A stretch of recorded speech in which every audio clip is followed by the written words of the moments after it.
ایماندارو یو اعلان وره دا د روژې مبارکه میاشت ده او الله پاک چې کوم دی نو په انسان باندې اختر راوسته. مونږ تاسو له پکار دي چې مونږ د هوایي فایرنګ نه چې کوم دی اجتناب وکړو او د دې نه واوړو. هوایي فایرنګ چې کوم دی بل دا حسیز نه دی ځکه چې د انسان زندګۍ ته چې کوم دی نو تکلیف رسوي. دې نه چې کوم دی نو پرهیز وکړئ. دا هوایي فایرنګ چې دی نو دا یو لعنت دی، هیڅ قسمه پیدې نشته او نقصانات یې ډېر دي او د خوشحالۍ په موټه باندې د الله تعالی نه شکر پکار دی.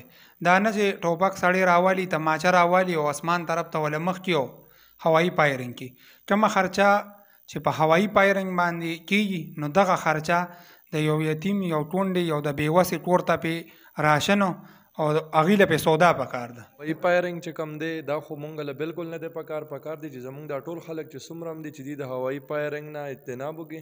بله خبر داسې ده که فار اګزامپل په مونږ باندې د لږ ټایم دپاره خوشحالي نو هغه د چا په کور کې غم او ماتم هم جوړولی شي. نو مونږ له پکار دی چې مونږ ټول په جمع کسه په شریکه باندې د هوایي فایرنګ نه اجتناب وکړو او ټول خلک منې کړو چې یاره مه کوئ. هوایي فایرنګ زموږ د ټولو دپاره ښه شی نه دی او نقصان دېخ دی زموږ د ټولو دپاره. د دې نه اجتناب پکار دی. دا ډېر ښه څیز نه دی ځکه چې دې سره چې کوم دی زما او د بل مؤمن مسلمان زندګي چې کوم دی نو په خطره کې پرېوتی شي.